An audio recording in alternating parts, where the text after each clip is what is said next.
Forms of Government Study Commission to order. Let's see. Brian, I believe you had a change to the agenda you wanted to discuss? Yeah, it came to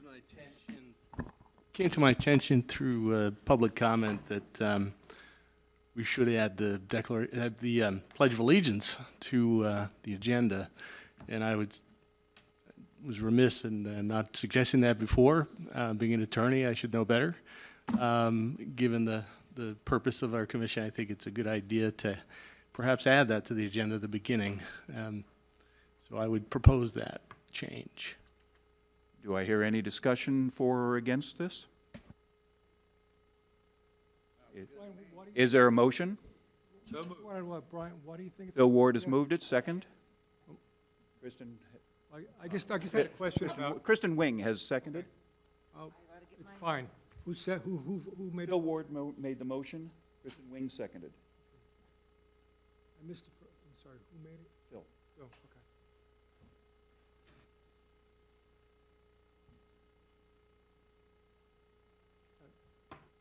Call for a vote. In favor? Okay. Any opposed? That'd be a tough one to follow. Motion is passed. Shall we implement it now?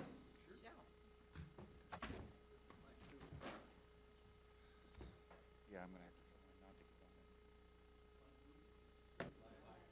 Of the United States of America and to the republic for which it stands, one nation, under God, indivisible, with liberty and justice for all.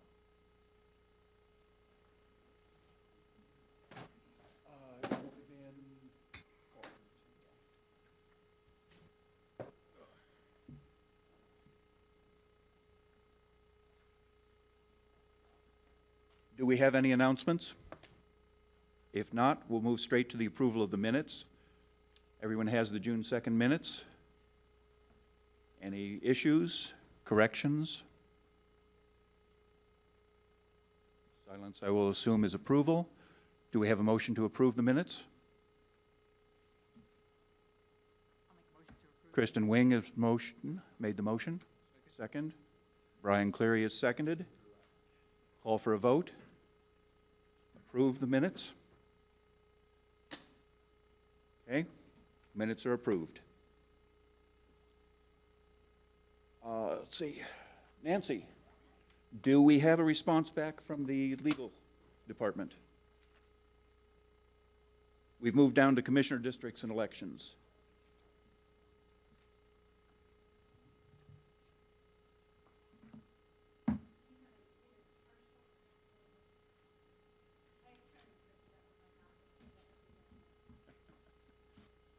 And just so everyone remembers tonight, please make sure you speak directly into the microphones. They are picky.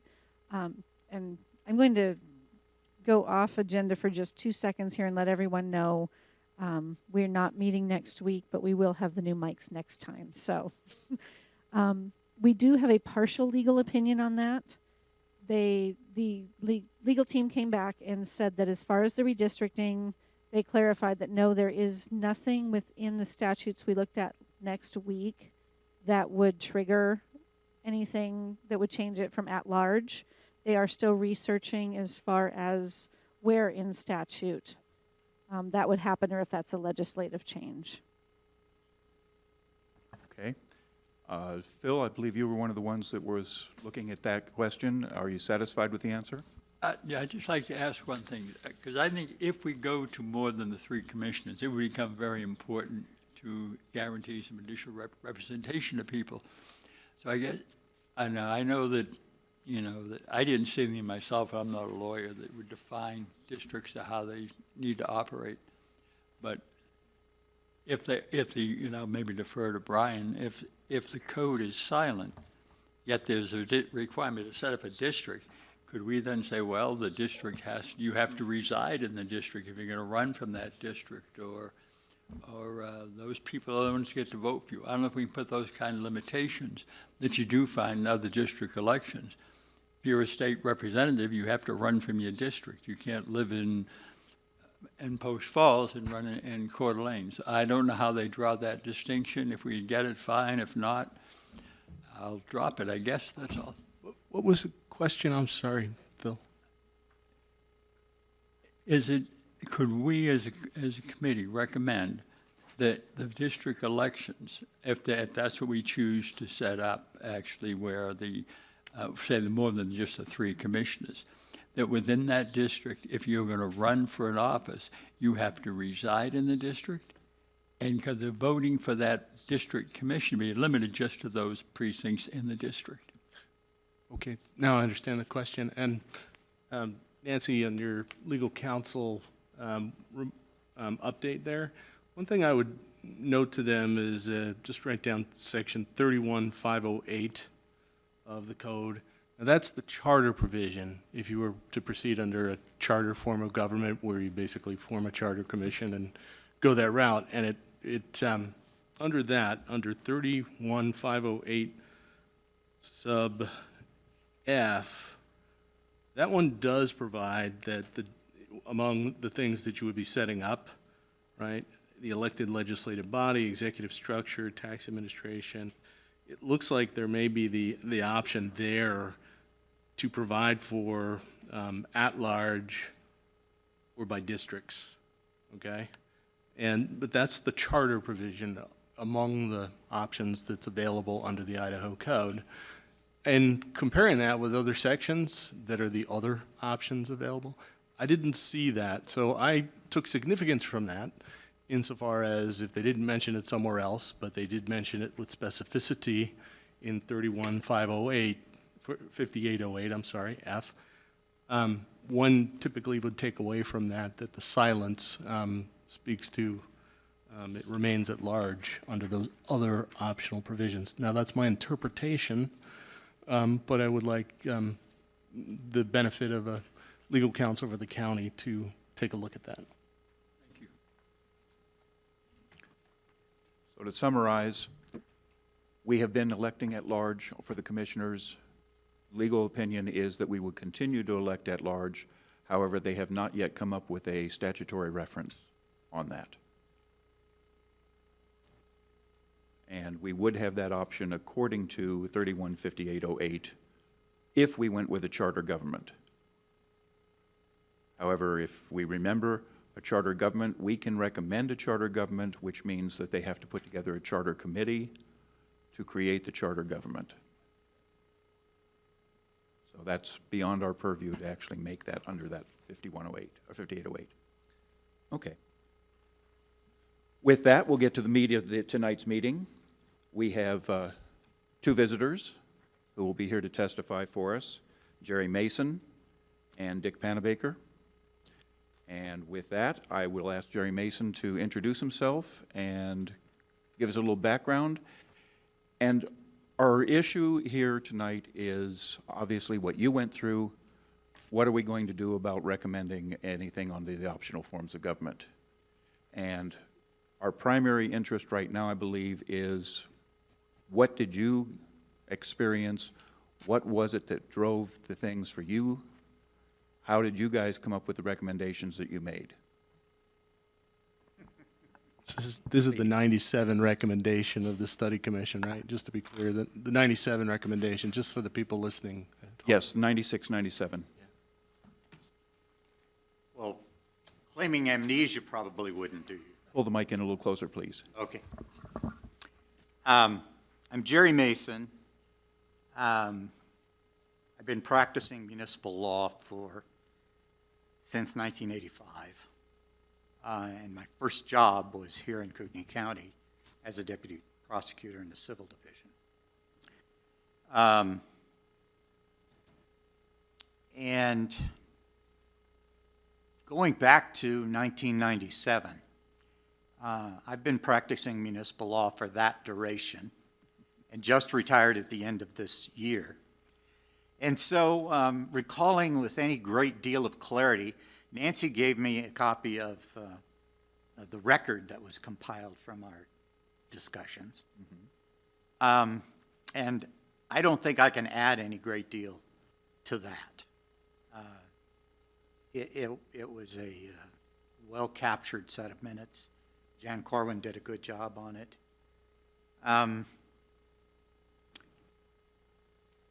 I have worked as a city attorney in this area for many decades now, and I've worked with counties in this area.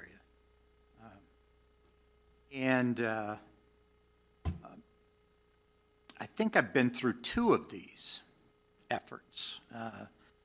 One on the committee after I was an employee. I think I was working with the county at some other point in time when another consideration of this was brought up. Most of my experience in working with counties is working indeed directly with counties, not with organizational matters. And I've been working under the statutes, as you're doubtless aware. Every effort to consider an alternative form of county government has gone down. So I can't say I've had any experience with anything that's been successful. But I have watched what happened in Ada County, and there have been conversations that I've been involved with in other places in the state. And the positions that people took when we had our 1997 discussions were often varied, and they always involved the tension between elected leadership for both the commissioners and the row officials versus specific determinations of competence that happens in the private sector, and most of the discussion, I'm not telling you anything you probably haven't already thought of completely, so was it particularly in the row offices where the job function is largely carrying out what state law says thou must. It's really one of those, it's a personal judgment. I have been fortunate here in the years that I've been involved with Kootenai County that we haven't had anybody who really broke the mold. But one of the things that's been my privilege is I've been legal counsel for the Board of Trustees for the ICRIMP program. ICRIMP is Idaho County's risk management program. It's the property casualty insurer for, started out with counties. It's now got about 950 members. Cities are members, schools are members, cemetery districts, anything you name that's a public agency. And I have witnessed at various places across the state electors picking things poorly and creating chaos. And interestingly, it's often not the skill set, but it's the personality and attitude toward working with others. And so, unlike an employee who, if performance is deficient, you can discipline them or terminate them, with elected officials, the recall burden is awfully high, and you can't do anything other than that. And actually, the government itself can't do anything about that. It has to be somebody on the outside. Mm-hmm. So that's where the differences of opinion were, and I understood as I watched, because I work in this stuff, or worked in this stuff all the time, there would be debates about should the sheriff have to be a properly certified peace officer.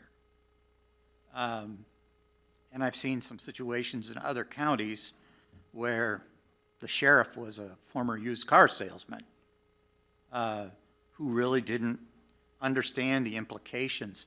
There were and are, in most instances, almost no objective requirements. And then, on the other hand, there's the idea that, look, we can control this, meaning the public, we the public. I'd say that's a theoretical prospect, because most of us really don't know. Like, I pay pretty close attention to local governments in my world. I don't know how well the county treasurer is doing. There's no way for me to know, unless there's some big scandal and it's on the front page of the newspaper. It's just one of those things that those who work in county government may have a sense for how well someone works with others or not. But it's just a real challenge to do that.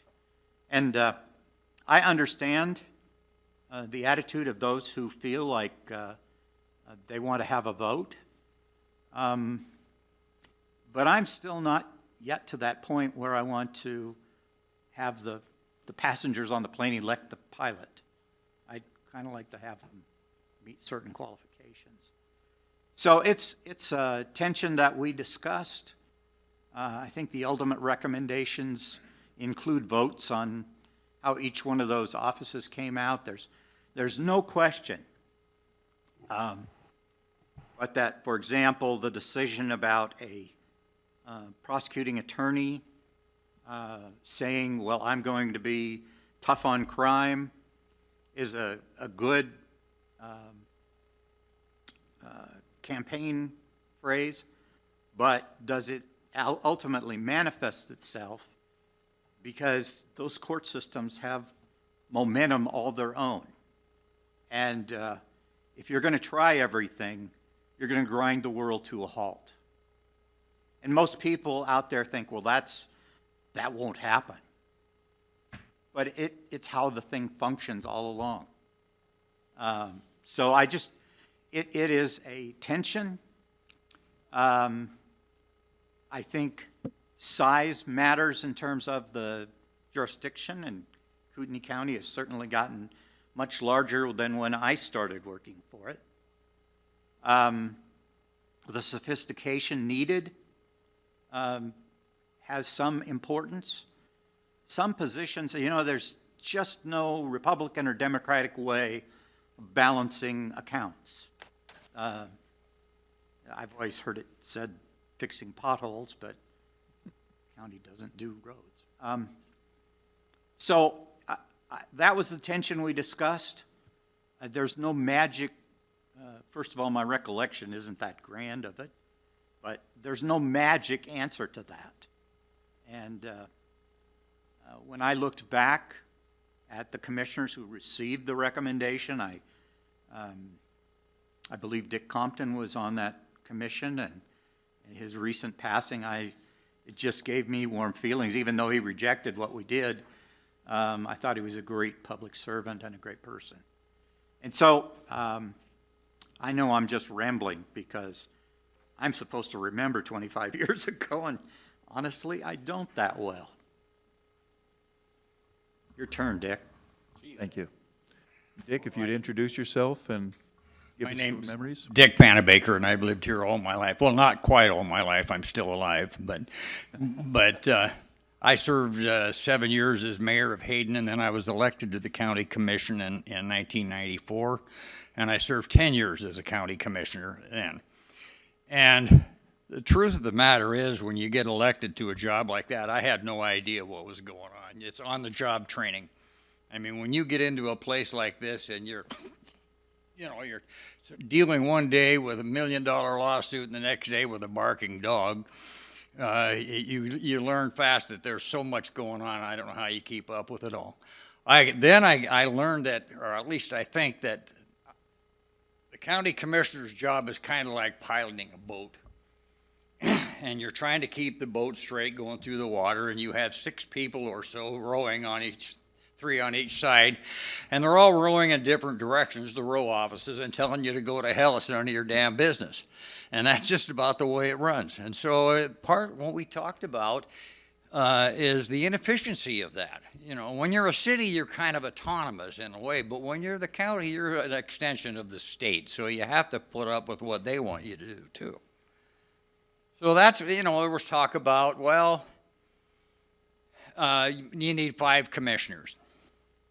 Our thought at the time, well, okay.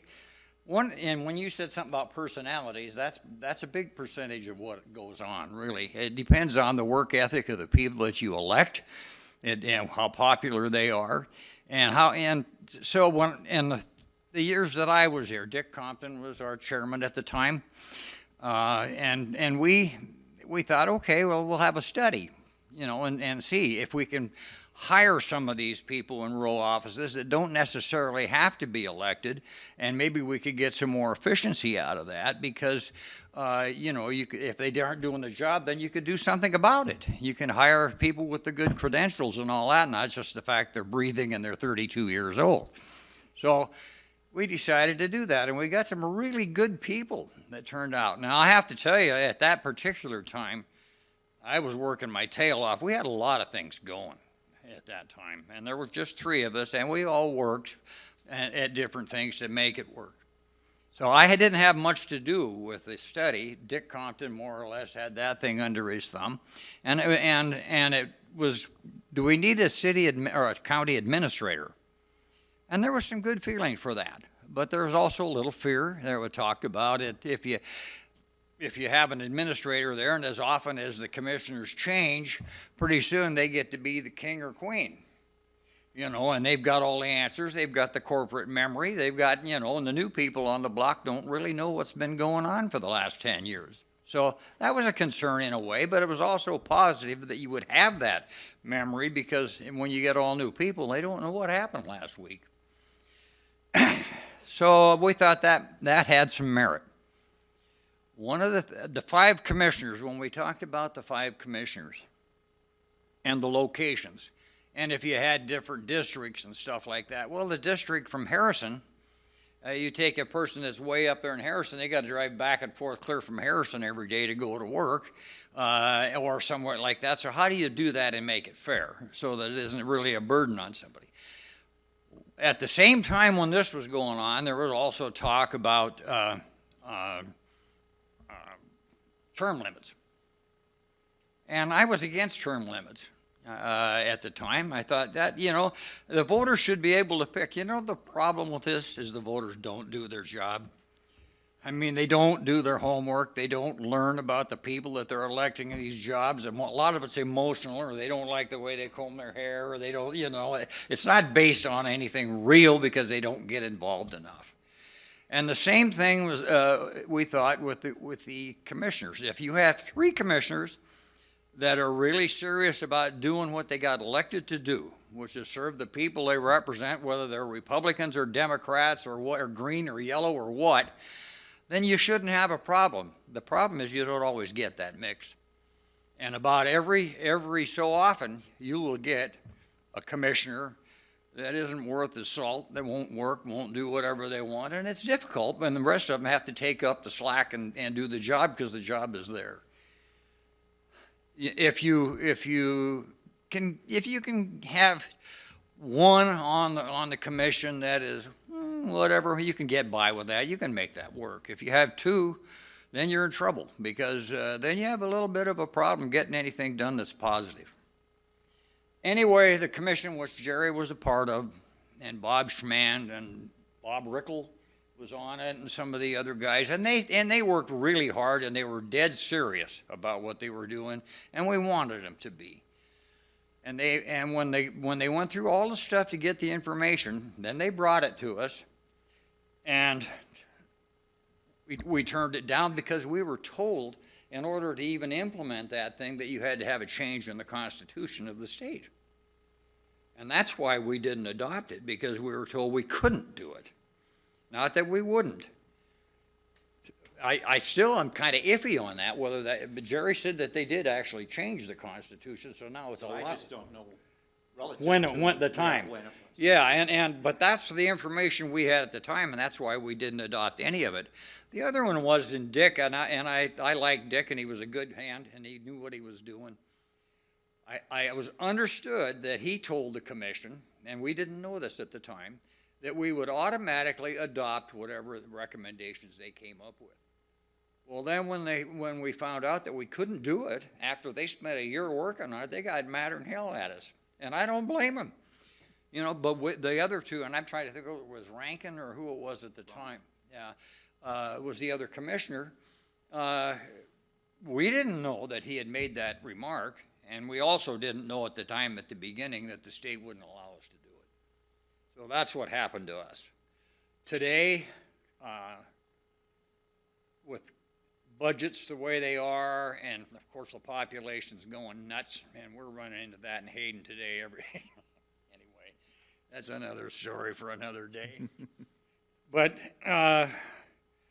is there a need for 5 commissioners, or if you had 3 that were really doing the job and an administrator, would that make more sense? Kind of does to me, you know. I mean, if you look at it just from a money standpoint, the more people you hire, the more overhead you have to pay. I mean, there's no question about that. But that's something that I think bears looking at. I think the administrator thing probably is a good idea too. It could be. Because at that time, Tom Taggart was working with us, and he would have been the choice at the time to be the administrator, but when we couldn't do it, well, that didn't happen. So, have you guys been working on it a long time?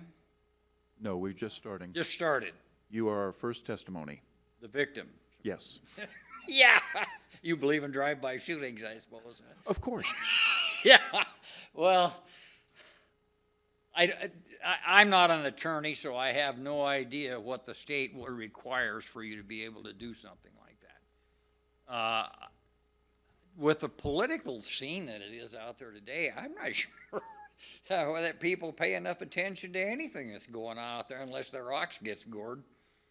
You know, if you look what's happening locally in the little towns around here, and we're going through hell out there right now for no reason whatsoever, most of it, but and it goes all the way to Washington, D.C. anymore.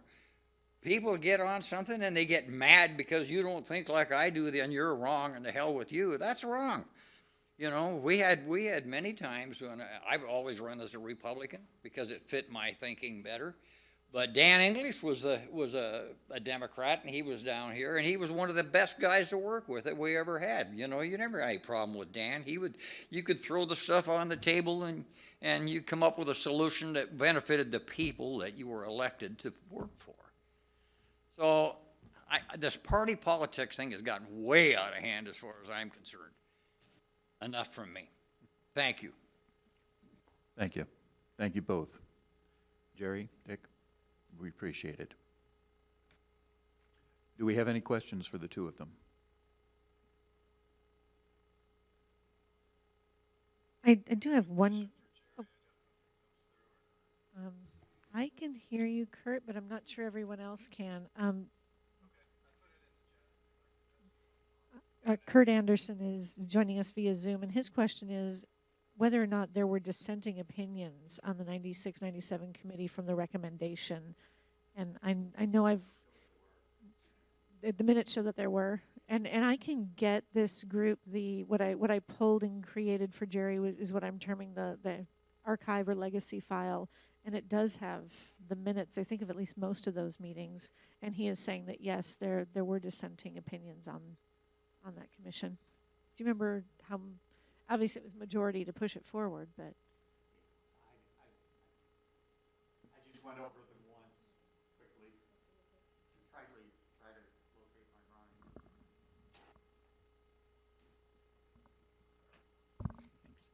This may seem like a strange question,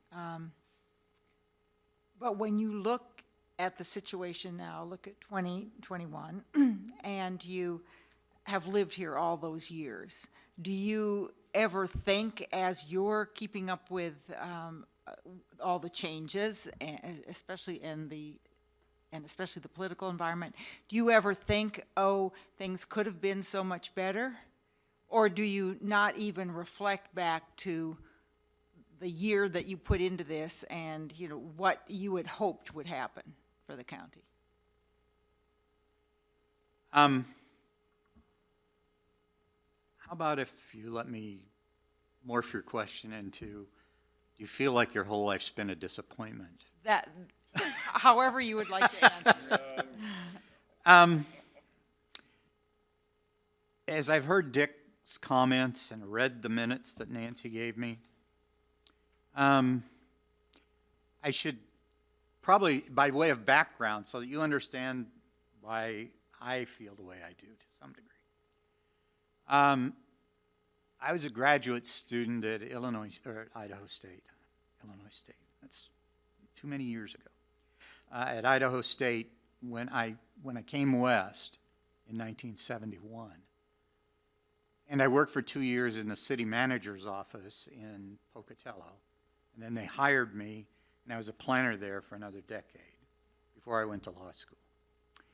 And I just give you that information so that I can tell you I've worked in a city manager form, which is functionally the same as a county manager form. And academically, I was pretty much taught that professional management was the best approach to managing the everyday life of a city. I still believe that's probably true, but one thing that became clear to me over the years I've worked in it is that that city manager's position has no political footing. And so you've got to persuade people to do things on a logical basis. And logical basis, I mean, we all know that emotion trumps logic almost every day of the week. And so I've watched counties as I've served.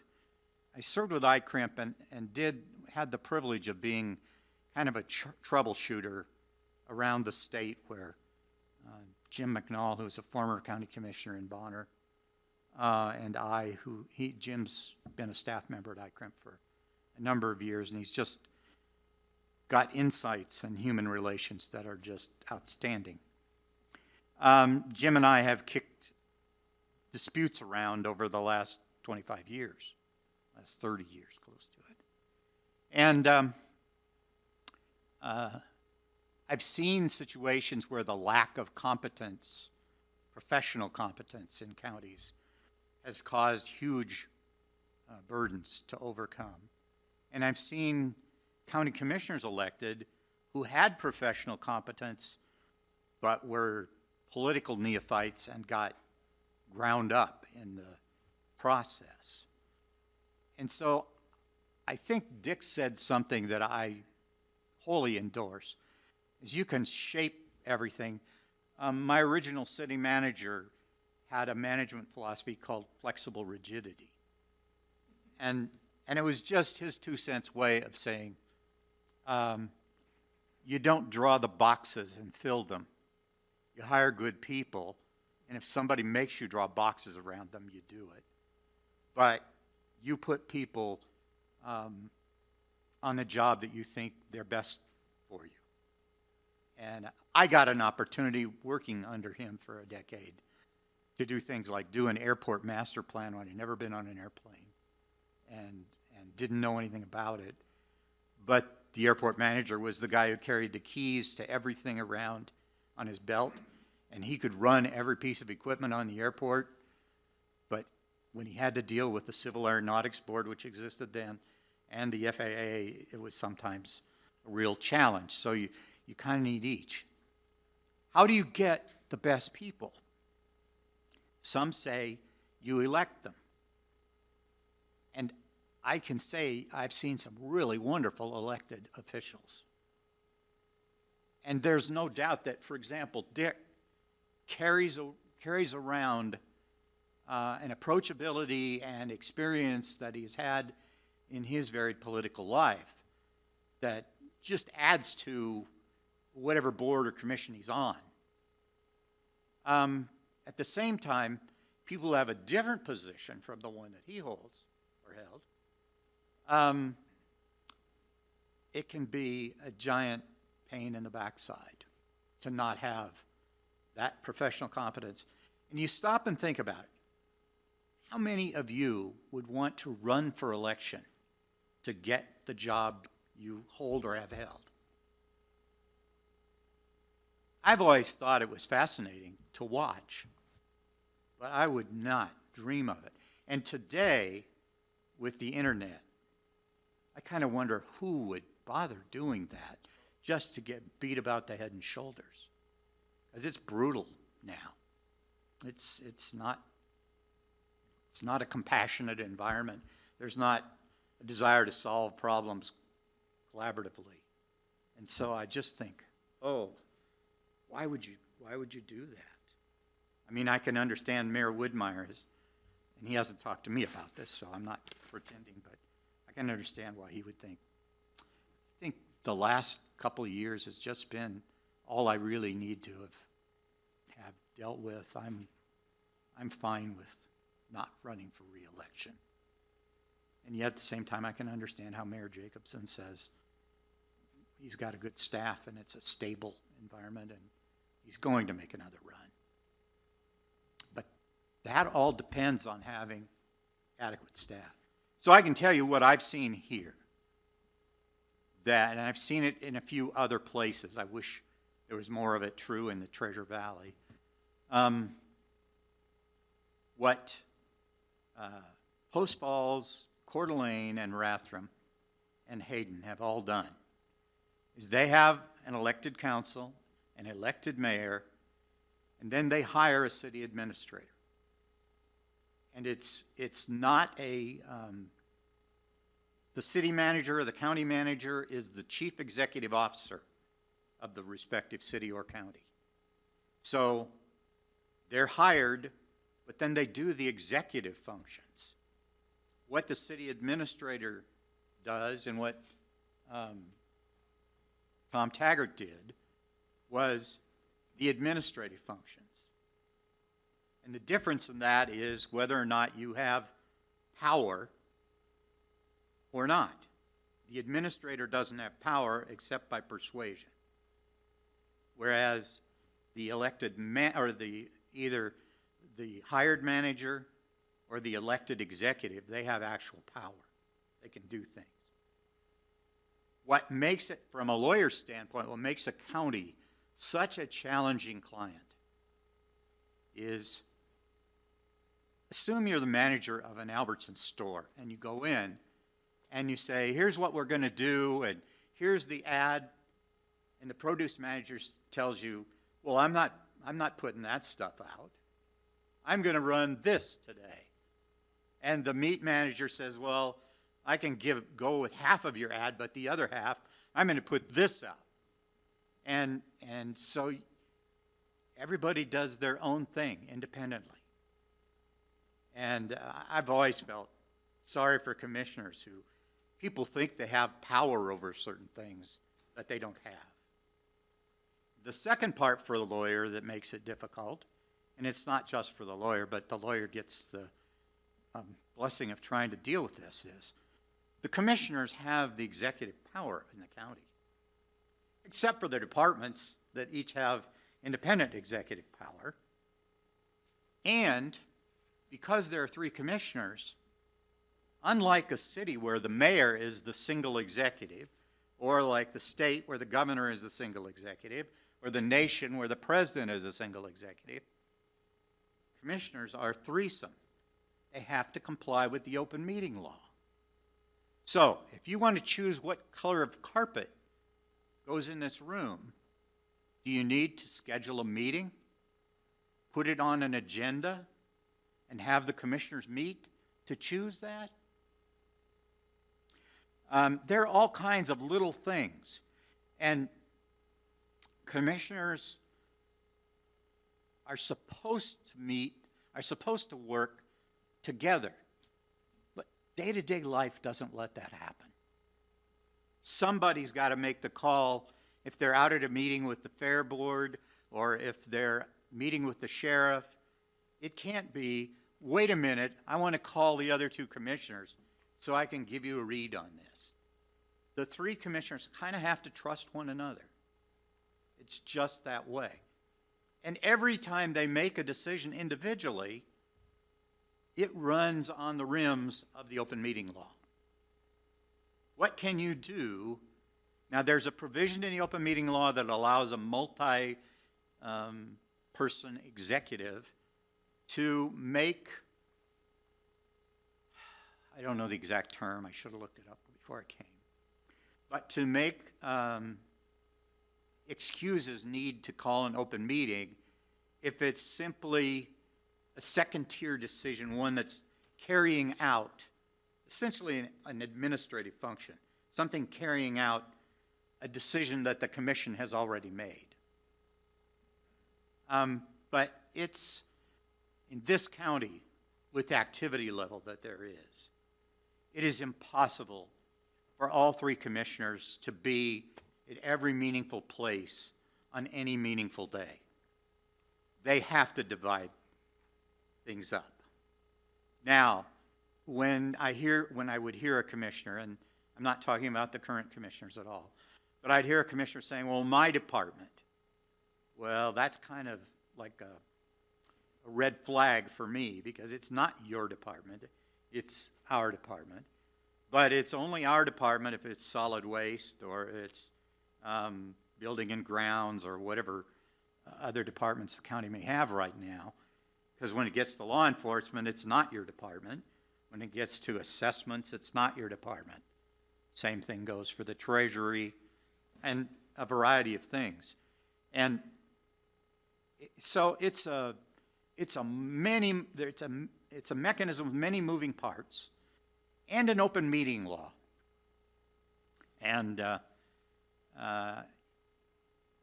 if you haven't been legal counsel to a board of county commissioners, you don't know what a challenge that is. And frankly, as Dick mentioned, cities have this hierarchy where the mayor is the chief executive, and below that is a layer of appointed officers who report to the mayor. But here you have a tripartite executive with 6 other independent officers who report to the voters. And if you want accountability, in theory, if you're a voter, you say, well, that's accountability. But again, I'll repeat myself, I pay close attention, and I wouldn't have a clue about true accountability at that point. There's so much that public officials do simply because they have to. It's what the law requires of them. So the time that you're going to hear about problems is the time when, the whole world has gotten so that the press understands that diving for emails can be great fun. And don't get me wrong, I absolutely am so grateful for our free press, but it's an occupational hazard that hasn't existed in the past. And so it's just a very difficult situation to assess as you try to put these pieces together. I think having my experience with the cities that I've seen who've used the administrator, Troy Tymason for Coeur d'Alene, and Shelley Enderud in Post Falls, and Leon Deuce in Rathdrum, and Brett Boyer in Hayden. I think they've done a world of good. They just don't have political power, so they don't get in the way of the elected mayors. And that's really, I thought Tom Taggart did a lot of good. This is not, what is the annual budget, 100 million? That's not chump change. And so it's really one of those things that really deserves some earnest thought. And I really sympathize with you with the politics of the world today. It's unfortunate. I'll shut up. Thank you. No, I appreciate it. Thank you. And I saw you agreeing, and do you want to add anything to what your distinguished colleague just said? He just mentioned Tom Taggart. Tom Taggart did do a lot of good. He's part of the reason this building's here. We built this building when we were commissioners. And Tom was one of the chief movers behind making sure everything was done and in place, and did a great job. And that's how this building got built. And again, for my edification, if not for the others, who again was Tom Taggart? Tom Taggart, what was his position? I can't He was remember. county clerk. Kind of clerk, And okay. then- Yeah, I can't. But not when he was county administrator. No. He was the elected county clerk and decided not to run again. Yeah, And the commissioners hired him as an administrator, to have a Okay. professional administrator. he did a good job. It's kind of funny, Jerry and I sitting here, we're just about as diverse as you could possibly be. And in the time, I've been doing this pretty close to 35 years in one little way or another, as much as I can contribute. And some people question whether I did, you know. But I've always admired him because of his common sense and his expertise and his mild manner of explaining things. So, you know, he could tell you to go to hell and make you look forward to the trip, you know. And I thought that was an asset. And he talked about college. You know, I laugh about that because there's only one thing kept me out of college: high school. When I was in high school, I got sick and I was taking radium treatments for a couple of years, and so I dropped out of high school. I got my GED, but I didn't go to college. Some friends of mine, I question sometimes whether they were really friends, pushed me into being mayor of Hayden, and I had no aspersions of being anything in the political realm. Never done it before in my life. I didn't think I was qualified to do it. But they walked the streets, and they were probably, those guys that did that were in their 80s at the time when they did it. And I think I was 40-something. And they got my petition signed, and they pushed me into it, and I got elected. I really didn't think I would. On-the-job training again here. I had no idea what I was getting into. But I served 7 years there, and I did learn some things. You're only as good as the people that are around you. There isn't anybody in this room or anywhere else that has all the answers about everything that goes on. I am certainly not qualified to tell everybody, a lawyer, what the heck is legal and what isn't, or an engineer what the sewer should be, or any of that kind of stuff. You put together a team of people that you can trust, and you get the best information from the best people that you can get it from, and you make decisions based on that, and most of the time, you're going to be right. And listen to other people with other ideas. I mean, I don't know if you saw that meeting we had last night in Hayden, you know, but it was a zoo. But said, well, civil discourse is important. Yes, it is.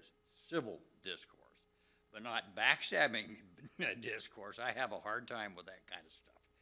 But anyway, we have a good bunch of people out there that really, they do what we all do in a way. They care about where they live and what they do. And if you don't have that, what the heck are you doing there? Because people that get into this business with agendas or to make themselves look good or something like that shouldn't even be here. You know, and it's too bad that the voters or the electors don't look at that kind of stuff before they ever get too deep. Because some people don't speak well. Some people have a hard time with that, and they're very good, honest people, you know, and they do an excellent job, but not everybody's talents run the same, you know, but doggone it. And I've been very lucky in the time that I've been here. I've been surrounded by some of the very best people, and as a matter of fact, I'm 80 years old, and I am up for election this year, and I've seriously, with some of the garbage that's going on today, about some of these groups that are together, I am a believer in drive-by shootings, by the way. You can put that in the press, too. I don't care.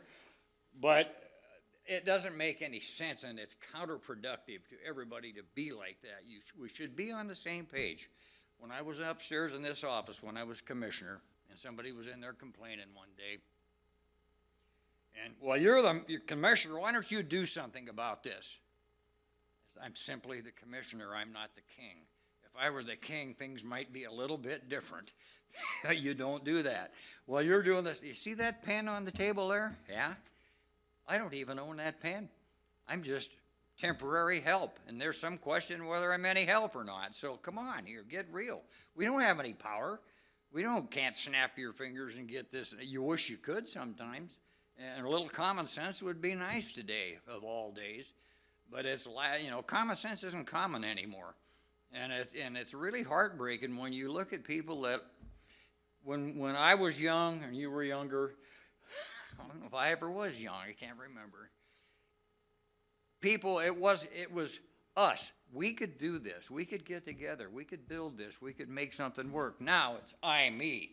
What's in it for me? What do I get out of this? You know, and if you don't think like me, the heck with you. Boy, that is heartbreaking to me, because it is not good for the country, and it starts right down where we are, and it goes clear to Washington, D.C. We've got to stop that kind of stuff, or this country is going to be in trouble, and I'll shut up now. Thank you. Any other questions? I have a couple. Is this working? Tamara? In your paper that was submitted to us, it talked about, or it seemed to be the opinion of the commission, that you wanted to make Kootenai County less Tamara, political. try a little more directly. This better? There we go. In the commission report, it said you wanted to make Kootenai County less political. That was the opinion of the report. Could you elaborate on what you mean by less political? Yeah, I'll just shove that right over here. Well, I don't, it would be ideal if it was. I don't know how you would make it that way. I don't, we can't control what people think, but we can control, Years ago, last night, we got into this deal with this group that's mad at us because of the density in our planning and zoning, which our new plan is less dense. All the traffic and all that stuff. My family's been here over 100 years. This traffic wasn't created by natives. You know, I mean, that's the reality of it. You know, and they throw these grenades over the wall and they want you to do this. Back in 1988, if you remember, if you're old enough, remember the recession we were going through at the time? You know, people were walking away from uncapped ARM mortgages out at Emerald Estates. You could write 6 listings a day out there for $80,000 for a house in Emerald Estates, and you couldn't sell one. I mean, that's how it was. That's when I got elected. We came through that, and a couple of years later, we sat down one day trying to figure out what is going to be the future of the city of Hayden. What do we want? We didn't want to go through all the annexations. We didn't want to go through all the stuff, the urban sprawl and all the stuff. What we wanted was a family-friendly atmosphere for our kids to grow up in. So like I did here in the summer, we lived we lived in different places. Every time the rent was due, we had to move. You know, but you get on your bike and you ride down to City Beach and you go swimming, and the only thing your mother worried about is if you're going to be home on time for dinner. That's what we wanted. And so we sat down as a council and we decided that's the direction we were going to take. We kept our levy rate low, which has come back to bite us, if anybody knows about that. And we honestly, if fair was fair, the state should be helping us fix that. They say, well, put it out to a vote of the people. Well, you know what kind of a chance you have with that? Like a prayer in hell, you know. Anyway, but that needs to be done, and there are some things to be done. But we did I said this last night, in fact. We did Honeysuckle Beach. We bought the property that we could get. We squeezed into that as hard as, and all the years that all the councils involved, all the people that work there and stuff like that, we've actually made Hayden a pretty decent place to live. We have a contract with the sheriff's department that is the envy of most of the cities around here because of the cost of it. They treat us very well, but we need to do our part. Well, we need to get more money to them, and we're working on that as hard as we can. We've had playgrounds. We got the recreational department. We got softball and volleyball and all these things for kids. And so the kids can ride to these places on their bikes and not be afraid of muggers and all that kind of crap. So I told this one guy last night, and he has some suggestions on how we can make it better. And I said, well, I got to ask you a question. If you talk to anybody that has moved here in the last few years from somewhere else, why did they move to Hayden? Why did they pick Hayden?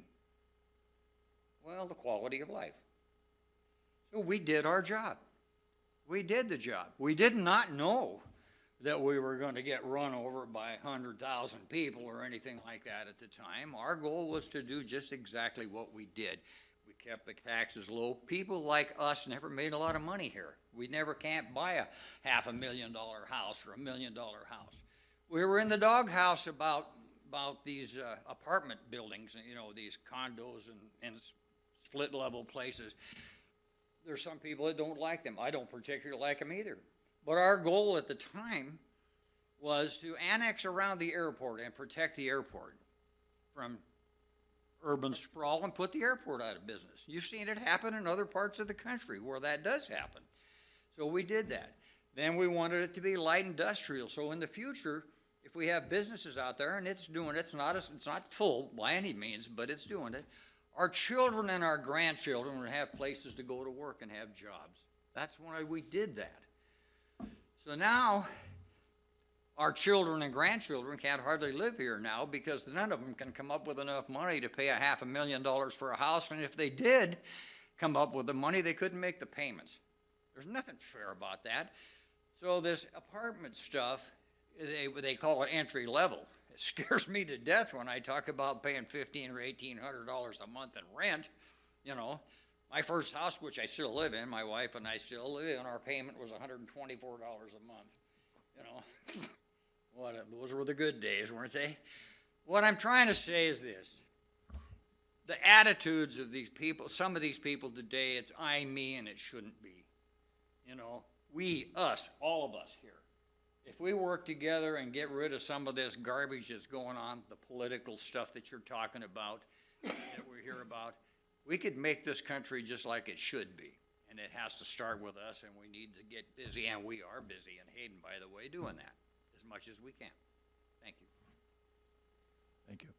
Did you say you had a second question, Tamara? One quick thing. Certainly. Whoever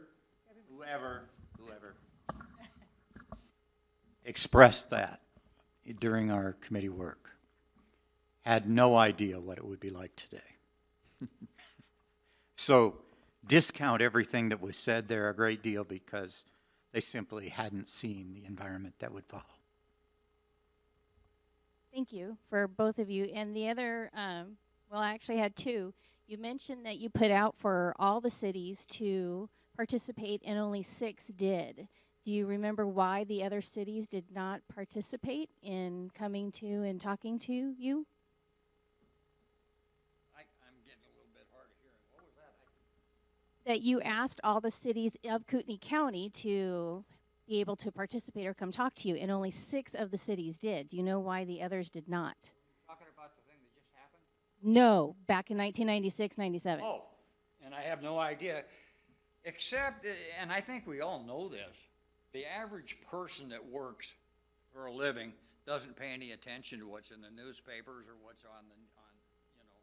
And so, unless, and this is true, I know it is, unless their own personal ox gets gored over something, they do not get their attention. And unfortunately, that's true. So how do you, then you can't force them. You can't go drag them in by the hands and say, you got to participate, because that isn't how it works. We've, at our last budget meeting last year when we approved our budget, nobody showed up. Nobody. You know, when we just went through this planning and zoning thing for our zoning, you know, where they're raising hell with us now, this group is, with 2 years, our people, our staff went through, and we have good staff too, good people that are doing this, went through all the stuff to provide what we need out there, including lower or moderate income places like these apartments to a degree. We don't want to be covered up with them and all that. The people that are raising heck with us right now never showed up at any of the hearings. We were gonna, the mayor called a meeting for this Thursday, for tomorrow night, because they requested it. Well, the decision had already been made. I said, no, you know, we've already approved this thing. We don't know whether it works or not, but there are provisions in those things to change if you have to make a change. Just because somebody screams on the outside, you don't cancel this whole thing and throw our employees or our good people under the bus and do this. Well, last night we had a meeting, and you know how many people signed up to go to that meeting and testify that they were all upset and mad? 6. And 2 of them didn't even live in Hayden. So, I don't know. What do? You put it out there, you go through the procedures, you know, you have hearings, you follow the law, you do all this, you publish all this, but you can't force them to take part in it. we need to do it too. Thank you. I only have one more. On your, or the end of your commission notes, it talks about your meetings and interviews. Do you remember your process of how you picked the people that you would talk to, besides obviously the city ones that we just talked to, the row officials and the other ones? Because I specifically I noticed there's multiple references to the Democratic Central Committee, but not to the Republican Central Committee. So I just wondered why there was. Did they not want to come? Were they not asked, or how did you remember. pick everybody? We don't, first of all, this is not a political position out there in the city, or this thing here, you mean?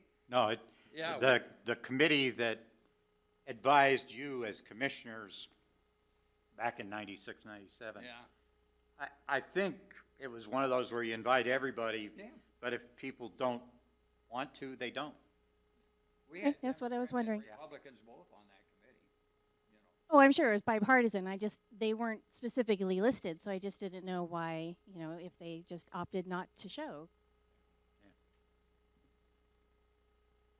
I gotta tell you a funny story. Upstairs, you remember Mike McDowell? Dick, take the mic for it. No, take the mic for it. This mic. This was at budget time.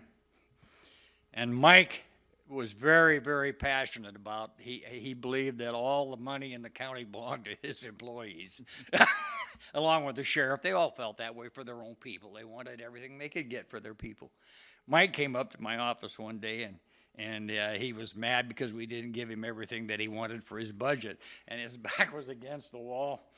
And he started shaking like that. I mean, he was so mad he was just shaking, and I started laughing. I says, I'm going to tell you something, Mike. If you pass out and hit the floor, mouth to mouth is out of the question.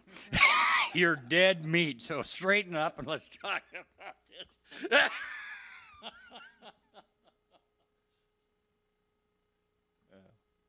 Thank you. Yes. Did you have something? I wanted to ask you a question. Certainly, Phil. I've read through the report, and I thought it was really a very thorough study, and it looks like you covered everything you possibly could. And I know that there have been 2 instances that I'm aware of. Your report, which never made it beyond the county commission, and then one in 2012 that was basically written by the county commission, put on the ballot, and turned down. The political climate 1997 is probably a little different, not a whole lot maybe, than it is today. How do we let people know, whatever our outcome is, that we think that whatever form we come up with is a good form, it's efficient, it's effective, it's representative of the people? How do we convince people of that if no one even wants to come to your meetings? Well, you want to say, one quick thing that we run into in the city of Hayden Dick, is microphone, please. you're not allowed, if you have something that you're trying to push, like a budget for the sheriff's department or something like that, you cannot use taxpayers' funds to advertise this and do that kind of stuff. Is that correct? I think it is. So what happens is you got to go to war with your hands tied behind your back. Even, so the only way you're going to get something like that done, I'm not sure about your committee whether that would fit them, is to get somebody with some clout to back you, get it in the newspapers, or do something to help you get that word out. Our hands, it's just so frustrating to us when we have something we really believe in and we can't do anything about it.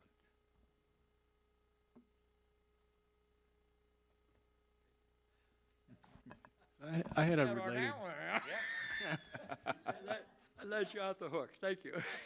Brian, did you have something? Yeah, a couple things. I think a bit free flow of thought here. Number one, thank you for coming and sharing the knowledge you have of that period and those recommendations, and also your observations generally about how government at the county level works or doesn't work. But so if I understood correctly, in the 96, 97 study commission, there was an uncertainty about whether or not the Constitution had been amended or legislation passed that allowed for these different options of government. So is that the reason why perhaps the Kootenai County Commissioners did not put it on the ballot at the time? Was that? That was the reason that we didn't do it. We didn't take it any further. And the group didn't understand why we didn't do it. We were told that we could not implement it because it had to amend the Constitution to do it, and nobody was willing to do it. The timing was wrong. According, I think Jerry said there's been something done about that. Well, Jerry, was it the cart before the horse? Like I don't know. The I don't statute remember. was passed first, and then they realized they had to amend the Constitution? We didn't have that information before we started. Okay. Brian? Constitutional amendment indeed was responsive to consideration of this here and in Ada County. But I don't know whether, I don't remember the sequence of things. Okay. Just a piece of information, Brian. The constitutional amendment was ratified in 94. The statutes were written in passed in 96.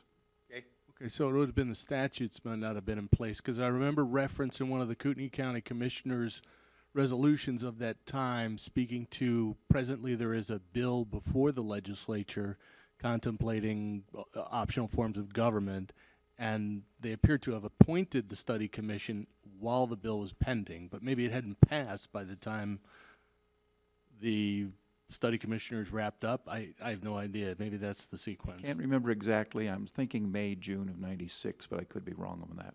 Okay, so it wasn't as if the Kootenai County Commissioners just decided, we don't like this report. Not at all. We're not putting it on the ballot. We were blindsided by that, actually, because we would not have asked all those people to work so very hard for a year putting that thing together had we known that it didn't have any chance of being implemented. Yeah, I'd be ticked off at you too. Darn So let me fast forward. It might stretch beyond your depth of knowledge here, but in 2012, then the commissioners put forward a modified form of that. It doesn't appear that they organized a study commission. It just appears that for some reason, I don't know why, but they came up with a slightly different formula of that. They kept the 3 versus the recommended 5 commissioner form. And then certain positions they kept elected, the sheriff, the prosecutor, and perhaps one other. I can't forget. Maybe it was the assessor, something like that. But they kept 3 that were elected, and the rest became line people who would be hired and subject to a manager. It was the same recommendation about a manager form, but the folks falling under the manager were going to be other than the sheriff and the prosecutor and one other. So do you have any insights as to what may have enlightened them as to coming up with that form? Do you have any insights on that? Was it a matter of just they felt, this is something where people knowing that they're electing their sheriff feel more comfortable having that direct control? Same thing with your prosecutor. I think they ran into the same thing we did. Their inability at budget time to control any of the budgets because they were just told to pound sand by some of these people and just come up with the money. I think that they could see that there was a need for some of this to be done, and so they thought maybe they could get it done. Unfortunately, I am so frustrated, and I don't know how you guys feel about Boise. Now, you spent a lot of time in Boise. I've gotten over it. Yeah. Well, it is curable, I suppose, But I used to always say, there's something in the ozone layer. When people get on an airplane and they fly to Boise and they get off, it causes brain damage. And it's like the bar scene in Star Wars down there sometimes. I just absolutely don't understand why they do what they do. Because in northern Idaho, here, years ago, I would say, I'm trying to think what year it was, but it was back when we were in business. We got to looking at our payment on our liquor sales, tax refunds on liquor sales. And it came to a conclusion that we weren't getting our fair share of liquor money, allocation money. So we went down there, I think it was the Association of Idaho Counties or something at the time, and we did our homework and we checked around, and sure as heck, we weren't getting our fair share. So you know how they offered to help us with that?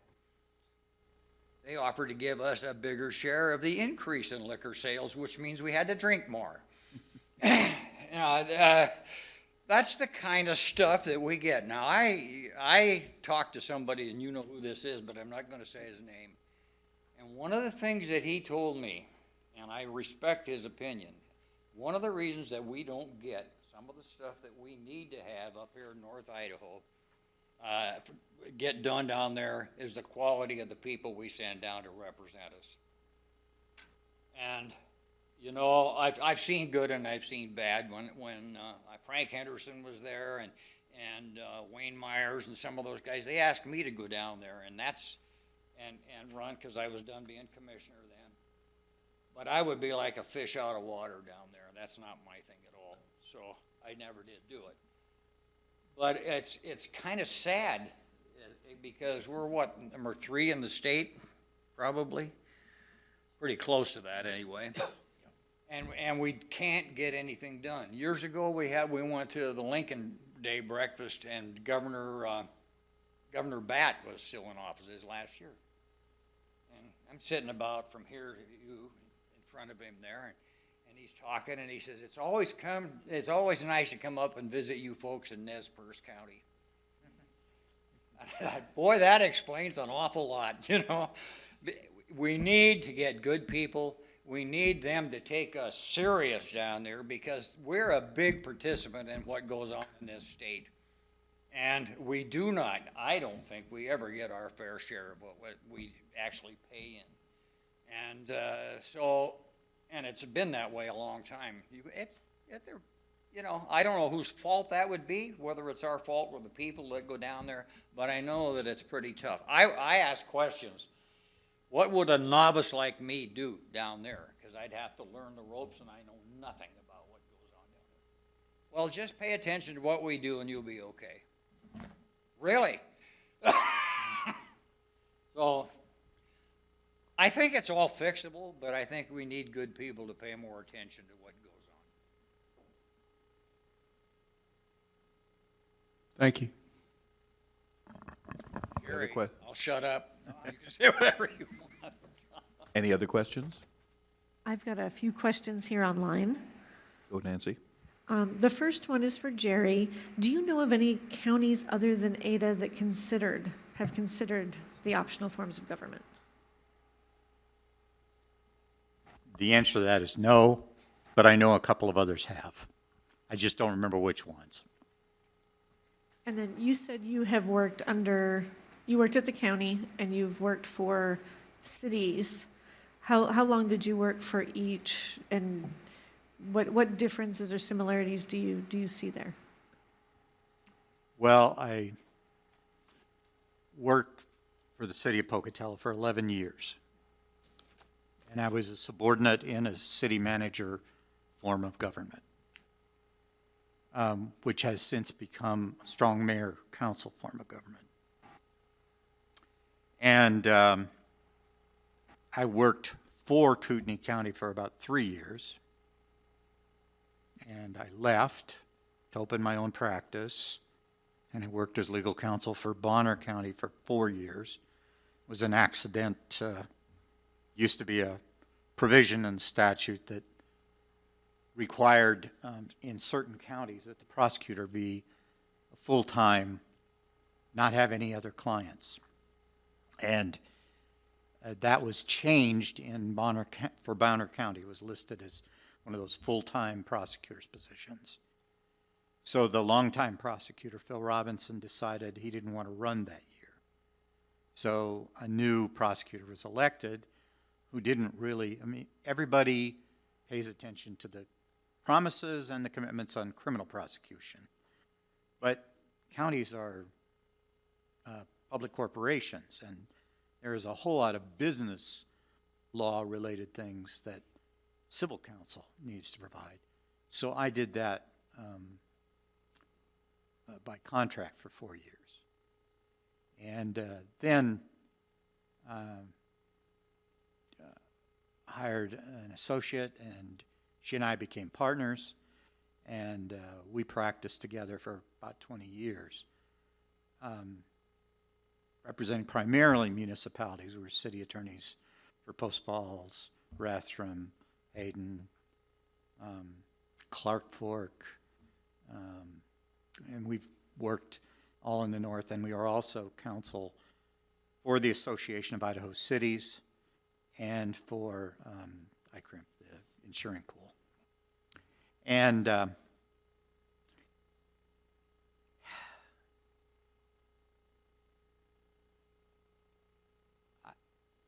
probably gravitated towards cities because if you were to just ask me for a flippant comment, I'd say if you want an organization, want an example of an organization that can't possibly work, it would be in Idaho County. Because you've got such diffuse sources of authority, and the public has a belief that there's authority in the commissioners that isn't really there. It's just designed to fail. I mean, how do you have, in any organization, how do you have, quote, subordinate, and some of them would make the argument that they're not subordinate, officers who can go in whatever direction they may feel. The commissioner's only authority is really about budgets. And budgeting in Idaho for counties has become, not become, it's really almost 40 years. 1978, if you'll pardon me a little bit of a journey off the path for a second. In 1978, Idaho passed Proposition 1. It was an initiative. Proposition 1 was California's Proposition 13 that passed in 1976. So 2 years later, it was verbatim the initiative that passed in California. In California, you can amend the Constitution by initiative. In Idaho, you cannot. So the initiative, the legislature tried to implement it in 1979, and ultimately at the end of the session threw up their hands and simply froze the number of tax dollars at what was allowed the prior year. And that freeze existed for 2 years. You may recall those 2 years, 1979 and 1980, because they were the pre-Reagan years when the inflation rate was 10 to 12%. The typical home mortgage was available at 13, 14, 15%. All the usury loan or usury statutes that had interest rate limits were all, legislatures were busting through them because the lenders couldn't lend in the market that was there. And so after that, the governor put forward a proposal for a 5% cap, 5% property tax cap. So it's freeze, and a 5% cap. In those first 3 years, at that year of that 5% cap, which was 81, I think, the cost of living, if you go on a consumer price index, went up still close to 9%. But the truth is that public agencies buy a municipal market basket.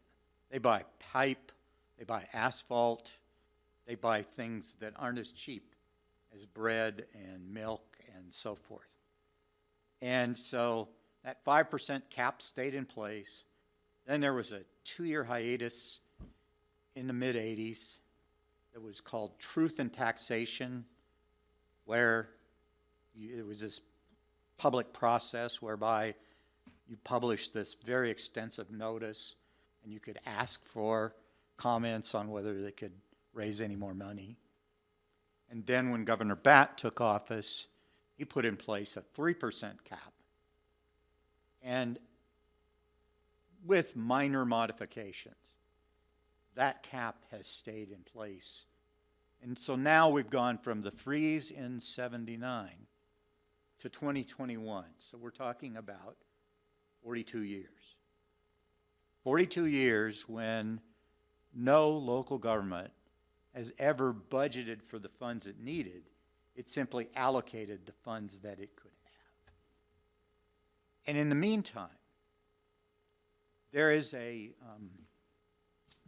very real impact of growth. It's always been an impact of growth.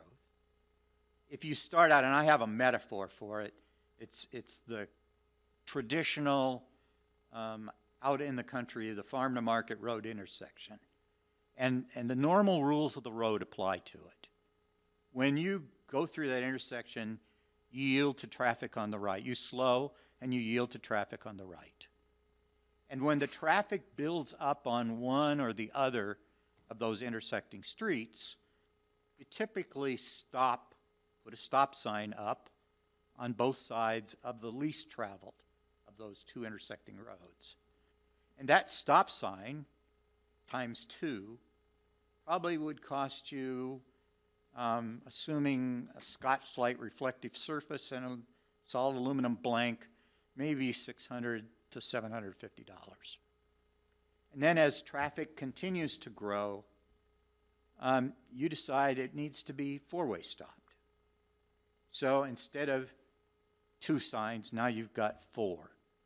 So let's double that to $1,500. As traffic grows further and left turns become more prevalent, 2 lanes in each direction, or 1 lane in each direction, just isn't enough. And when you get more than 1 lane at a stop sign, unless it's a free right, you're really often looking at a traffic signal. Well, a traffic signal, starting even 20 years ago, would have cost you $350,000 to $500,000. So it goes bump, step, jump, step. And now we're learning new techniques. We're putting traffic circles in various places, lower maintenance costs and lower accident counts. But the truth of the matter is, it's not linear. It isn't just 1 begets 2 and 2 beget 3 and 4. It's 1, 2, 700 or whatever. And it's just things that, as you listen to these conversations, people say, well, taxes shouldn't increase. Well, do you think people in New York just go there because they like high taxes?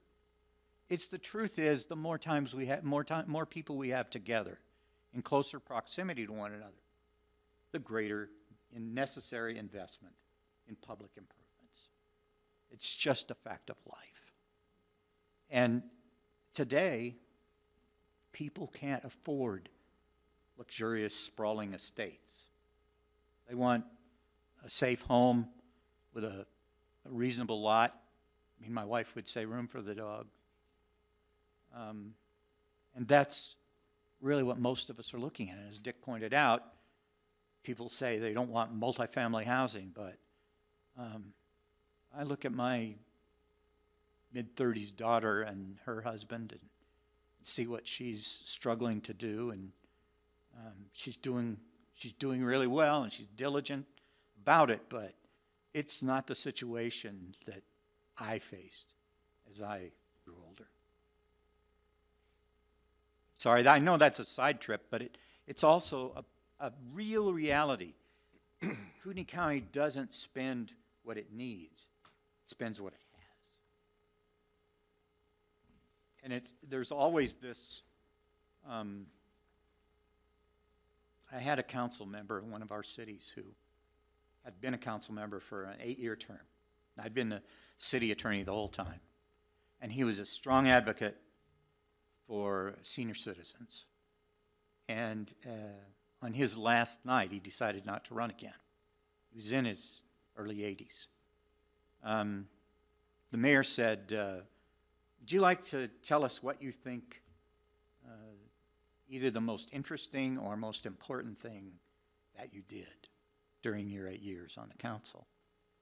And he said, the thing I'm most proud of is that I never once voted to increase utility rates. Which really told you that whoever sat in his seat next was going to face a really deep hole. So public service isn't always the fun it's cracked up to be. And I applaud you for looking at all this with the earnestness that I know you are. Are you up next? You want to? I'd like to ask a question, but please go ahead if you want to make a quick statement. The hardest and worst thing that I ever had to do in my life was the 10 years I spent here as county commissioner, Board of Equalization. I don't know how many people here have been to a Board of Equalization meeting. But when the first year I was here, Ron Rankin was giving them out. We had 1,000 BOE hearings the first year. They don't do that now. That's not going on. But when you have people come to your hearing and they're protesting their assessments, that's what that's about. And they've worked in North Idaho all their lives, maybe made $20,000-$25,000 a year, retired at age 70, 75 years old on their little piece of lake property particularly, but every property is part of it, and wanted to live out the rest of their lives on their little piece of the rock on a very limited income. And then you have people moving in next door, building $1 million mansions and stuff like that, and the tax assessor comes by, and all of a sudden the front footage of your lake property, you can't pay it anymore. You can't do it. And they're 70 and 80 years old, and they're in tears in these meetings. I'm not kidding you. And we went down to Boise, and we tried to get somebody to do something about this, something fair like Proposition 13, and not for people that are flipping a house after they had it for a few months, but people that have lived in their homes a while. Nothing has ever happened, and that is the worst thing I ever had to face. People, good, honest, hardworking people, and the Marshall Chesrones of the world build these big developments out here for all this money and rise the price, and it happens to all the property in Kootenai County, one way or another. And then pretty soon, the people that are there can't live in their own homes anymore. That is heartbreaking, and it is wrong. And I don't know why they don't want to hear that down there, because it's an easy fix. It really is. I mean, if you come up with something similar to that, say at age 65 or 70, and you've lived in your home for 10 years or so, they freeze the property tax so it doesn't go up or something like that. Then when the place sells afterwards, then it goes up to the normal rate at the time. And you're absolutely right about anybody that tells anybody that they won't raise taxes or that they won't go up is a damn liar or a fool or both. Because just inflation will force you to do that. You know, I'm sorry I talk too much, you know. Go ahead. It's no problem. I appreciate both of you gentlemen coming over here today. I spent a lot of time going through the 1997 report, the Study Commission's report, and there are a couple of things that really kind of stood out to me. First of all, the budget back then was only $36 million, and the county has grown by about threefold since then. And with that kind of growth, the government becomes more complex. It becomes more challenging to make things happen. And it's the same thing in private industry as well. As a company grows, you still have that same bureaucratic type effect that occurs as you grow. I think one of the big concerns whenever we talk about change are the things that we didn't think about before we implemented the change when you have unintended consequences. And so whenever I make a change in my organization, I really have to be careful about implementing that change, because there's always going to be something I didn't think about beforehand. And that once I've implemented that change, it becomes a real oops moment. So as I'm looking through this commission report, I noticed that there are only 4 strengths of our current form of government.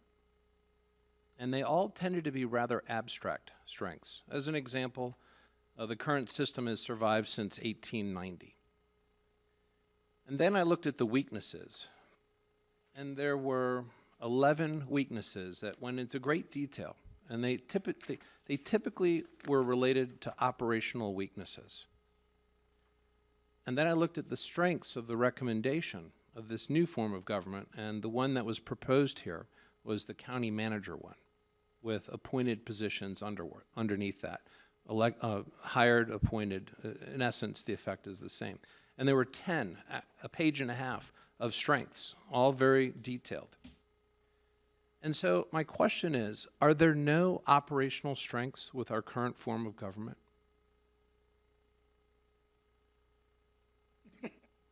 I don't know. Because Not good. because let's face it, we probably all know somebody who's made a career out of pointing out what's wrong with either that car or that business or that aspect of government. But we don't spend much time talking about what's good about it.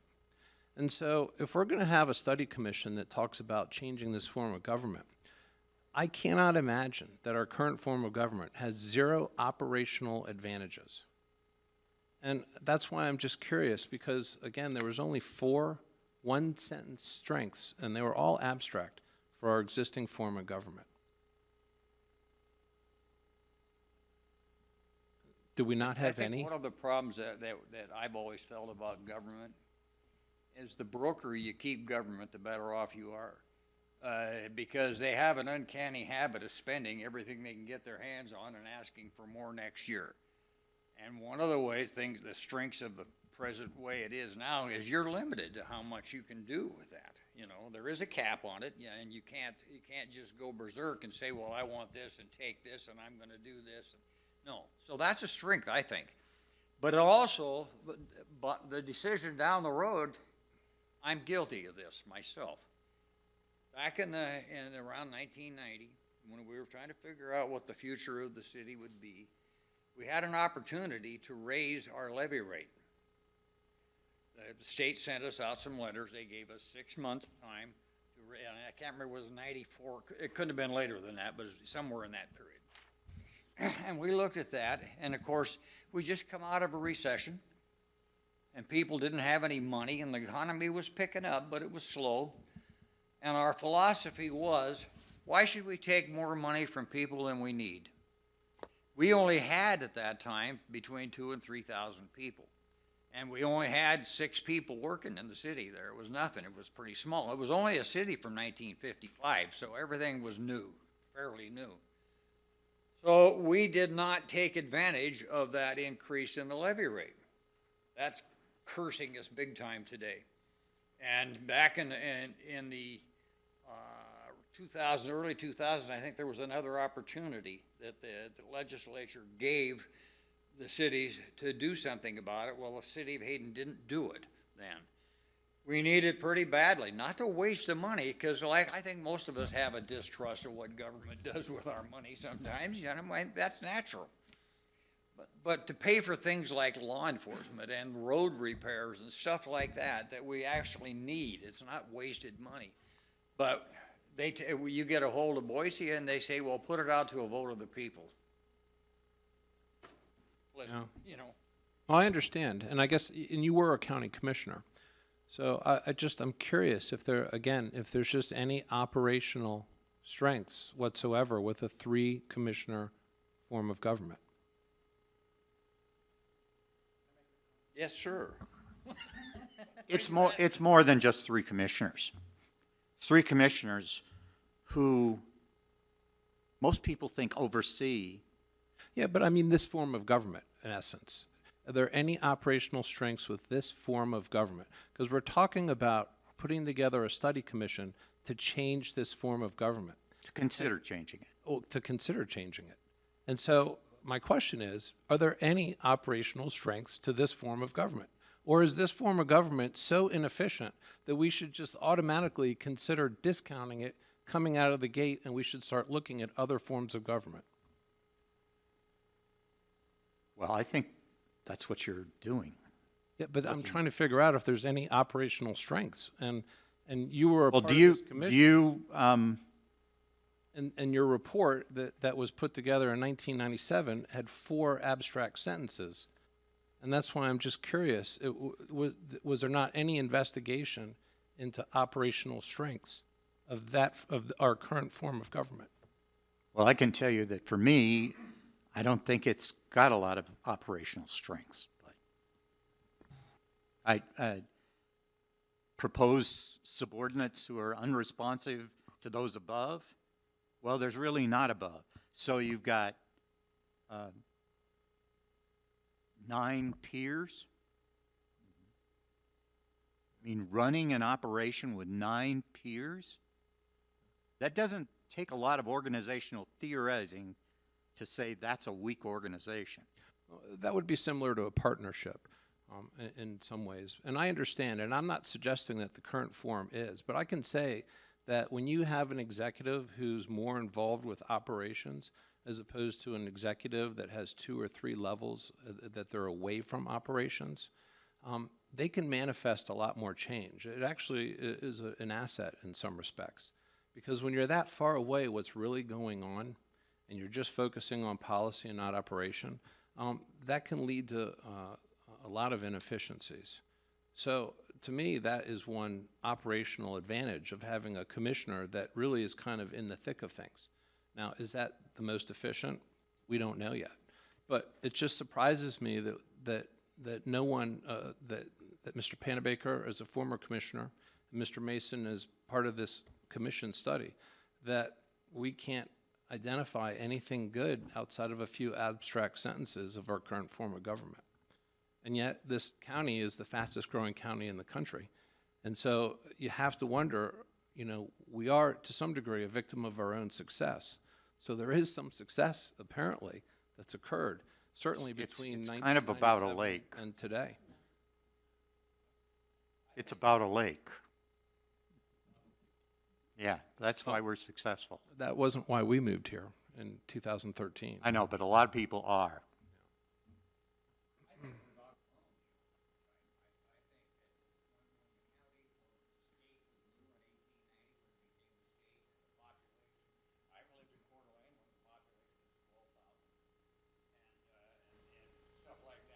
Can you grab the mic? Today, sorry, big mouth like me, I'm used to making. But now, we've outgrown that little system of government, I think. We've got so much population, it's so much more intricate than it used to be. There's a lot more going on, and I think it's time to look at something new. I think the old system worked good when we were small enough where we could take care of it.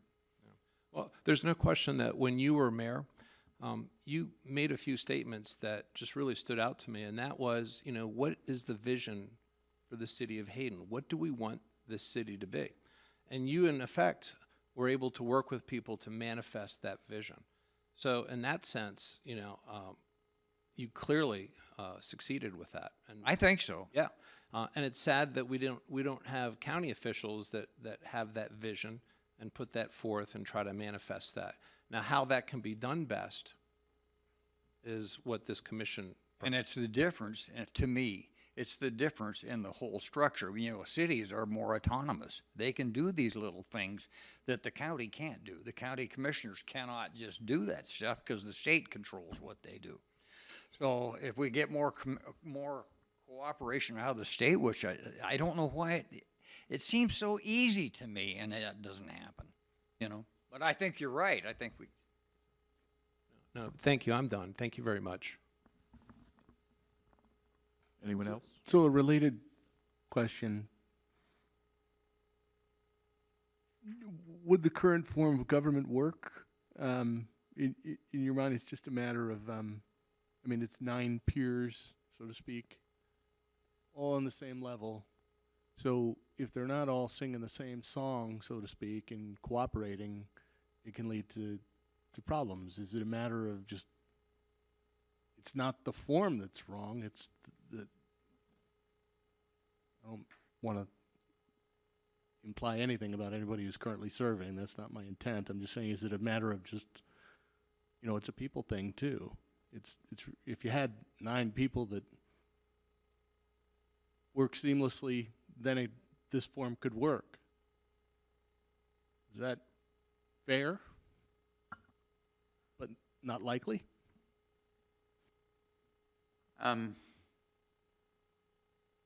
think it's really important to look at it over time. And there's no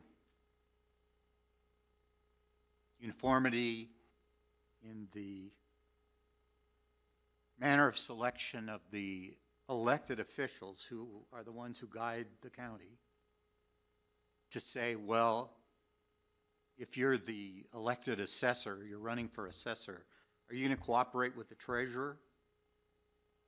Nobody ever asks that.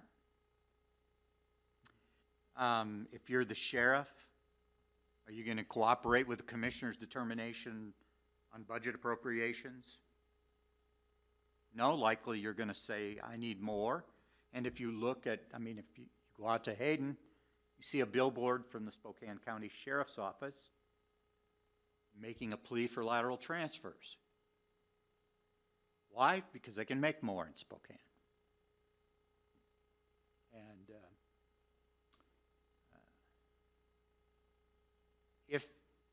what organization? Choose your corporation. Who would have their 9 leading executives chosen by independent voters? I'm not saying anything negative about the individuals who hold the offices, and in fact, I have really relished my opportunities. But from an organizational theory standpoint, you can't have a theory of operation because you don't choose who carries it out. I'd like to respond to that. You're right, there are no corporations that do that. But it's a false premise to use that as an example, and let me explain why. As a consumer, I can go to a different organization if they don't treat me well. But as a constituent, I can't just change my government that easily. And so, while I can appreciate that comparison, we're going to be stuck with whatever form of government that could come out as a result of this. And so we can't get that wrong. If I don't like Costco, I'll go to Walmart. But if I don't like my form of government, I can't just say, well, where's that other form of government in Kootenai County? So I disagree with that as a premise, and that's been used before when it comes to discussing, these different forms of government and corporate structure. And corporations, there's many of them, and consumers have a choice. With government, there are not many different choices for the constituents.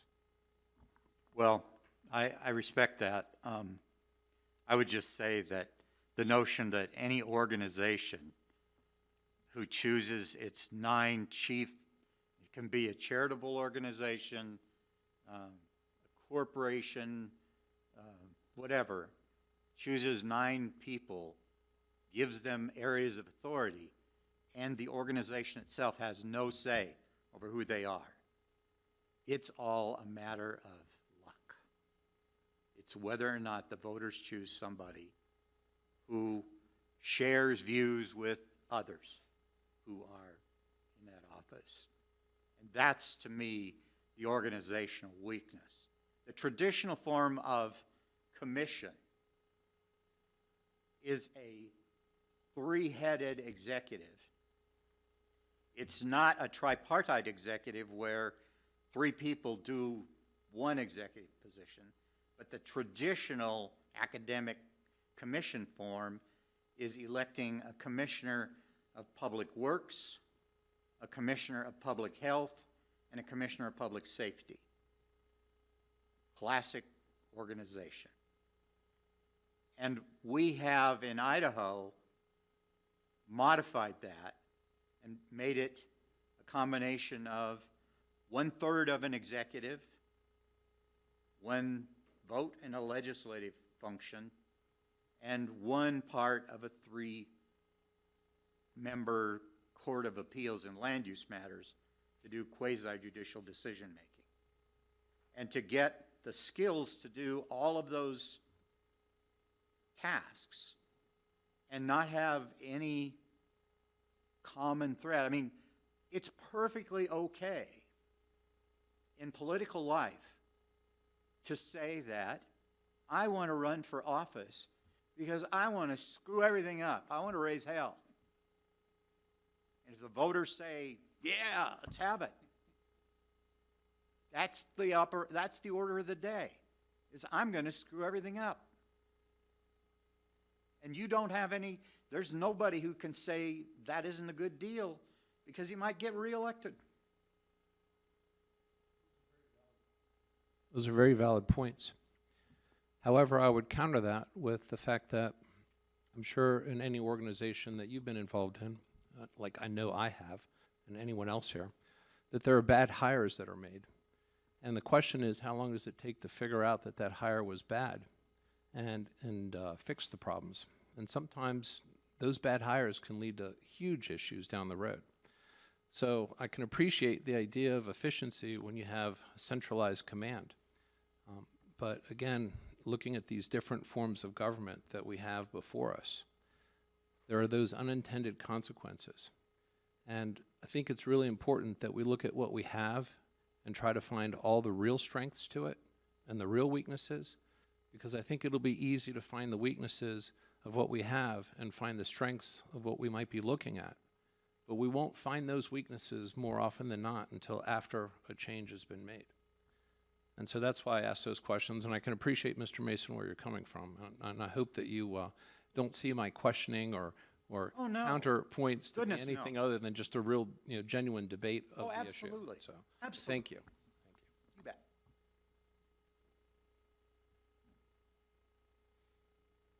No other questions? Nancy, anything from the audience? Nope, I think we look good now. I thank you, gentlemen. I appreciate your input, insight. Yeah. Thank you guys for putting up. Yeah. No. Yeah. I'm leaving. Thanks so much. Thank you. Thank you very much.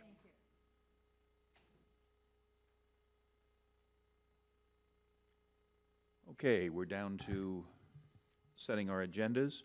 We are not meeting on the 16th. Last week, we weren't certain which way that was going to go. They got the equipment available, and so we will not be meeting next week. Meeting for the 23rd, Nancy tells me she has several more candidates from the 97 period. So we have, I spoke with Bob Schramm, who was on the 96 Commission, and he is happy to come in. And we also have Mike Anderson coming in on the 23rd. He was the chair, and he was also a former county commissioner. And I am also speaking with Tom Taggart to come in on either that day or on the 30th. I'm hoping he can also come on the 23rd. Okay. Any comments, questions, issues with what Nancy's proposing? More interviewing of, or discussions with 96, 97 commissioners. It looks like that's where we're going right now. We were originally talking about going with the current commissioners for the 23rd, but Nancy has several people lined up to bring out a little more of the history. I think that we can call a halt to the history fairly soon here and start moving into current issues. As Bruce was saying, we're looking at the strengths and weaknesses, not of what happened 25 years ago, but what's happening today. And we need to start looking at testimony from people who are looking at today's activities, not just what was thought 25 years ago. So if everybody's in agreement, we can make the 23rd the end of our history, and we can start on the 30th talking to current office holders. Does that make sense to everyone? Okay. So, with your with your approval, we will confirm one more history on the 23rd. On the 30th, we will start looking at current. I believe, in my mind, the best interviews on the 30th would be the current commissioners. Do I have any other issues? Anyone has some other ideas where we want to go? With no objection, Nancy, if you would confirm the 3 current commissioners for the 30th. I know that we are running longer than the 90 minutes that we're normally trying to hit, but I think what we're doing is important. Do we want to have 3 commissioners come into us on the 30th and possibly run a 2.5-hour, 3-hour meeting, depending on how much they want us to talk? Or do we want to restrict ourselves to 2? We only had 2 people today. We ran 2 hours. Comments, questions, issues? And Kurt is saying that he suggests the 2. He had asked the question online, do we need to schedule so that there are no more than 1 commissioner in the room at a time? I did ask that question of legal this week, and they said that that isn't a problem because this is a public meeting. So, Okay. yeah, so they can be here together, or if you'd like, we can kind of set up, 45 minutes per commissioner, so you can speak to them individually, however you'd like to schedule that, just let me know. I would suggest the 3, because they're all going to come with unique perspectives, and I think it'd be important to hear from each one of them, and not 2. I think what Nancy was proposing was either the 3 are here simultaneously or the 3 are brought in one at a time so that they're not hearing what the others are saying necessarily. Is that correct, Nancy? That is correct. Was it one at a time? One at a time, you mean? In one night, all 3, but one at a time? Yeah, I like the idea of all 3 in the same night, because I think just by observing the 2 gentlemen tonight, one of the things that happens is your memory gets jogged by the person next to you, and it helps add to the dialogue, right? I don't disagree. All at one time. Well- 3 of them together, sitting together is what I'm hearing. Could I make a proposal? Go ahead. I like the idea of all 3 coming in one night, but why not kind of have both sides of it? Interview them individually for a set amount of time, and then bring them all together. And that way, in case one of them, has wants to interject or participate in some questions. Just an idea. Would you be suggesting that we bring them in each to testify individually and then have a joint question session or a joint testimony session? Well, I think that there would be a set of questions that would be standardized for each of them, and they could give their own answers on that. But then there might be other questions. It's just a thought. I'm just Yeah. trying to understand Yeah. what it is you're proposing. Oh, I'm not questioning and I'm not yeah, challenging. no, I just that- want to understand. that each one would come in individually. I think the quorum issue is not a problem because it's a public meeting. Yeah, I believe we have a legal opinion that that's acceptable. Just to spend a certain amount of time asking very standard questions about the strengths and the weaknesses and get individual takes on that.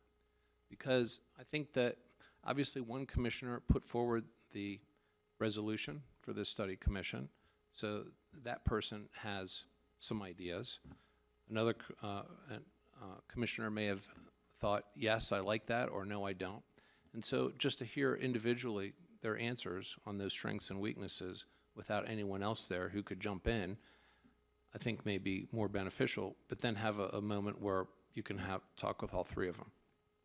I'm not sure any of our commissioners are shrinking violets that we have to worry that they're not going to say what they believe just because one of the other commissioners is there to hear them. No debate. It was just a proposal. Yeah, and that's fine. I have no problem with that. Like I say, I'm still not sure exactly how we were working it. You were bringing each one in individually to answer a standard set of questions. Then you want to bring all 3 in for new questions? To ask questions. Let's say one commissioner says, I think everything is great. And in fact, we work really well doing A, B, and C. And then with all 3 of them there, you can ask, well, would you agree that A, B, and C are working really well for you? Well, no, actually I wouldn't agree because C doesn't work that well because we have D. I'm just using these as examples because each of them may have their own perspective on the strengths and weaknesses as being under this current form of government. And it would be interesting to then hear the take of the other commissioners based upon some of these answers. Okay. Chairman, Nancy? if I could, Yes, please. I was actually going to suggest, since we have another meeting between now and then, would you like me to sort of poll the commissioners and see what they are most comfortable with? Because if you choose a form that would make one of them not want to participate or less likely to participate, that could have an impact as well, and I could report to you back on that in the next meeting. And the other thought that I had is that, you know, having to wait for 30 to 45 minutes for the first person, then they have to wait an hour and a half before they're all brought back in is kind of an inefficient use of their time also. They're really used to that. Thank you, Sherry. I was going to ask a very similar question, and that is, when you're polling them, are they willing to come basically one at a time, sit through their testimony, not be in the audience, not be in the room, and then be called back an hour and a half later to be questioned again? I mean, it's not that convenient for them. I'm not even questioning efficiency, I'm just looking at convenience. We're doing this over people's dinner time. That is going to affect their families. I think, How are they going to respond to that? You might want to poll them on that. yeah, because I think when we originally, when I broached this to them and let them know that this commission was interested in speaking with them, I got the impression that they had kind of envisioned it as a one-at-a-time thing where they could, you know, either on different nights or, well, for one thing, we had the public meeting question sort of hanging in the air, or whether it would be, okay, well, at least I know I can stop and have dinner because I don't have to be there until 6 or 6:30 or that kind of thing. So I don't know if they have really thought about it as just having the three in and having sort of the discussion as we did tonight, so I can find that out. Yeah. But if there's a preference of this group, that would be helpful to know. Shall we put to a poll, there's no point in calling it a vote, but a poll, how do people feel about either just bringing the three through or bringing the three through one at a time and then bringing them all back en masse? Any preferences? On the same night? You just want to give each option and just poll.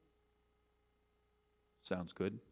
Okay, show of hands, bring the people through once and done. In favor? So one at a time. One at a time, once and done. All three. Well, we can do that as a separate poll. One at a time, once and done. Anybody in favor of that? No.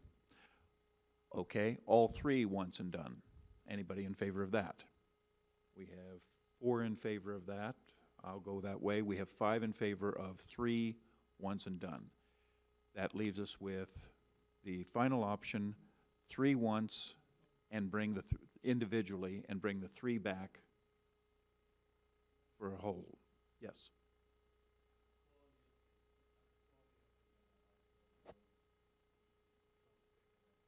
Option. Okay, you're also in favor of 3 once and done And- in here at and- the same time. And Kurt as well. And Kurt is in favor of Right, 3 once and done. And I am too, I'm sorry, I didn't cue in on.